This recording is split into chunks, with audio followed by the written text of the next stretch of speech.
श्री स्वामी समर्थ. नमस्कार, मी नंदिनी माझ्या यूट्यूब चॅनलवर तुमचं खूप मनापासून स्वागत करत आहे.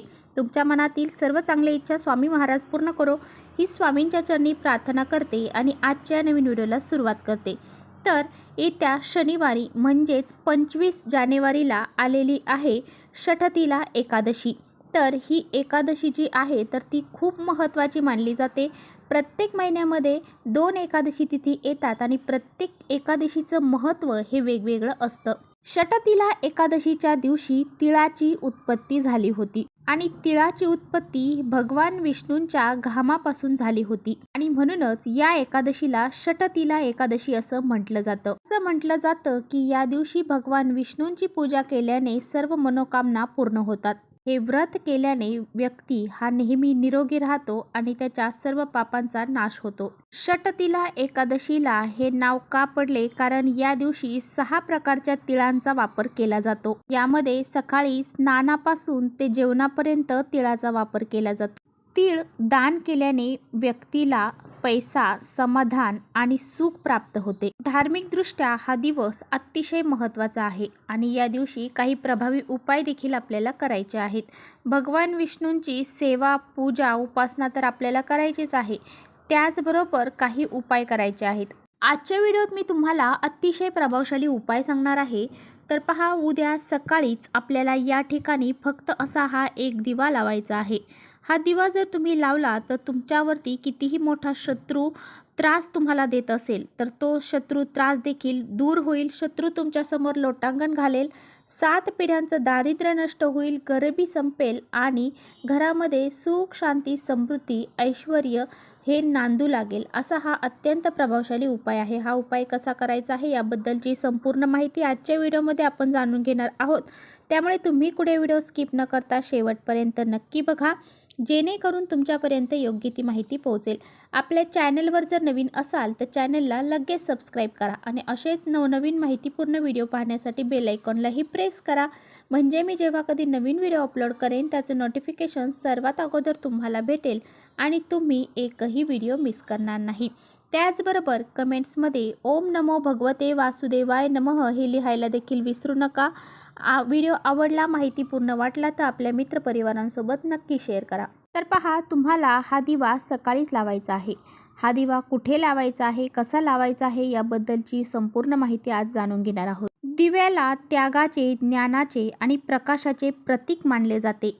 ज्या घरामध्ये दिवा लावला जातो त्या घरामध्ये सकारात्मक वातावरण निर्माण होते. दिवा लावल्याने सकारात्मक वातावरण निर्माण होते. त्याचबरोबर आपल्या धार्मिक भावना देखील निर्माण होतात. त्याचबरोबर देवांचा आशीर्वाद आपल्याला प्राप्त होतो आणि घराची आर्थिक स्थिती बी सुधरू लागते. दिवा लावल्याने घरातील नकारात्मक ऊर्जा जी आहे तर ती नष्ट होते. तर पहा, दिव्याला अज्ञानाचा अंधार नाहीसा करणारा आणि दिव्यामुळे जीवनामध्ये ज्ञानाचा प्रकाश हा पसरत असतो. आपल्या हिंदू धर्मामध्ये दिव्याला माता लक्ष्मीचं प्रतीक देखील मानलं जातं. तर उद्या आपल्याला सकाळी लवकर उठायचं आहे, स्नान करायचं आहे. स्नान करताना त्या अंघोळीच्या पाण्यामध्ये तुम्हाला चिमूटभर पांढरे तीळ टाकून अंघोळ करायची आहे.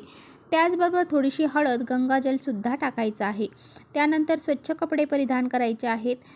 त्यानंतर देवघरातील देवांची पूजा अर्चा करून घ्यायची आहे. भगवान श्री हरी विष्णूंवरती तुम्हाला या दिवशी पाण्यामध्ये तीळ टाकून त्यांनी अभिषेक भगवान श्री हरिविष्णूंना घालायचा आहे.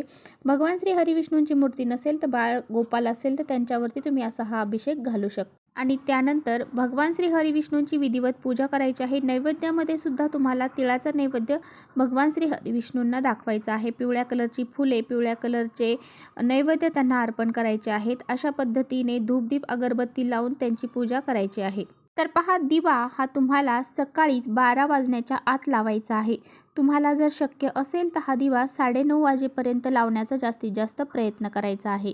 जर तुम्हाला कष्ट आणि मेहनत करून देखील यश प्राप्त होत नसेल, घरामध्ये पैसा येत नसेल किंवा पैसा आला तर तो टिकत नसेल, कोणत्या ना कोणत्या मार्गाने घरातून बाहेर निघून जात असेल, घराची आर्थिक स्थिती सुधारत नसेल, तुमची कोणतीही इच्छा ही पूर्ण होत नसेल किंवा कोणतंही महत्त्वाचं काम करायला गेले की त्यामध्ये अडथळे निर्माण होत असतील, मुलांची प्रगती होत नसेल किंवा पतीची प्रगती होत नसेल किंवा कुटुंबाची प्रगती होत नसेल तर तुम्हाला हा अत्यंत प्रभावशाली उपाय उद्याच्या दिवशी करायचा आहे. त्याचबरोबर शत्रूंचा त्रास तुम्हाला होत आहे, शत्रू तुम्हाला त्रास देत आहे, तुमचं महत्त्वाचं काम पूर्ण होऊ देत नाही, तुमच्या घरामध्ये कसं दारिद्र्य येईल ह्या गोष्टी ते पाहत आहेत, तर तुम्हाला हा प्रभावी उपाय नक्की करायचा आहे. शत्रू देखील तुमच्यासमोर लोटांगण घालतील.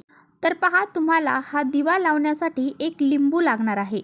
लिंबू घेताना तुम्हाला मोठं घ्यायचं आहे.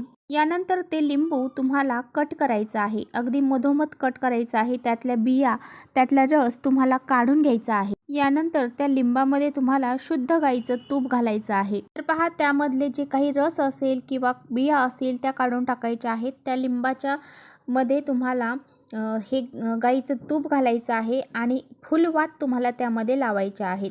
असे तुम्हाला या एका लिंबाचे 2 दिवे तयार करायचे आहेत. म्हणजेच 2 मधोमध कापलेले आपण फाका आहे त्याच्या अर्ध्या अर्ध्या फाकेचं तुम्हाला दिवे तयार करायचे आहेत. ते तुम्ही उलटे करून सुद्धा त्यामध्ये जे तूप आहे ते टाकून हा दिवा त्यामध्ये लावू शकता. त्यानंतर तुम्हाला 2 पंत्या घ्यायच्या आहेत. त्या 2 पंत्यांमध्ये हे लिंबाचे दिवे लावलेले आहेत तर ते ठेवायचे आहेत. आणि हे अशा प्रकारचे 2ही दिवे तुम्हाला तुमच्या देवघरासमोर ठेवायचे आहेत.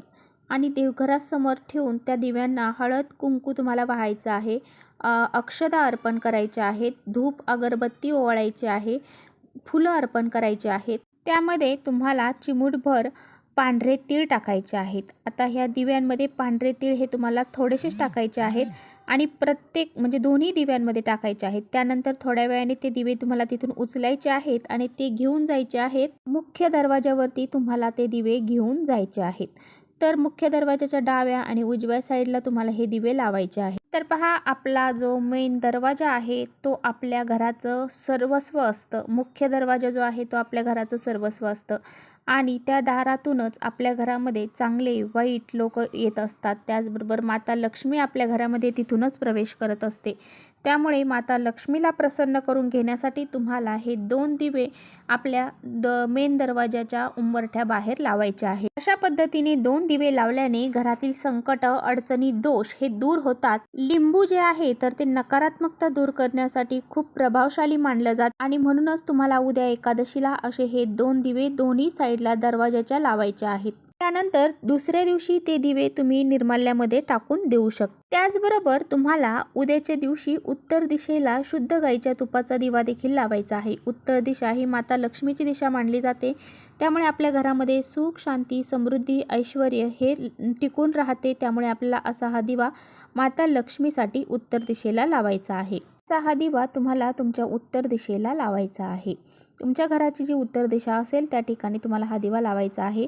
थोडंसं गाईचं तूप घ्यायचं आहे, एक पंती घ्यायची आहे, त्यामध्ये 2 वातींची एक वात करून टाकायची आहे आणि असा हा दिवा उत्तर दिशेला तोंड करून लावायचा आहे. असा हा दिवा तुम्हाला उद्या सायंकाळी तुमच्या घरामध्ये लावायचा आहे. तर असे हे 2 उपाय तुम्हाला उद्याच्या दिवशी आवर्जून करायचे आहेत. माता लक्ष्मी प्रसन्न होते आणि आपल्या घरामध्ये सदैव नांदत राहते. आपल्या घराला कोणाची नजर लागलेली असेल ती दूर होते, कोणी शत्रुबाधा केली असेल ती सुद्धा दूर होऊन जाते. तर चला इथेच थांबवते. माझा व्हिडिओ आवडला असेल तर नक्की लाईक करा. चॅनलवर नवीन असाल तर चॅनलला सबस्क्राईब करा. परत भेटूया अशाच छानशा व्हिडिओसोबत. तोपर्यंत श्री स्वामी समर्थ.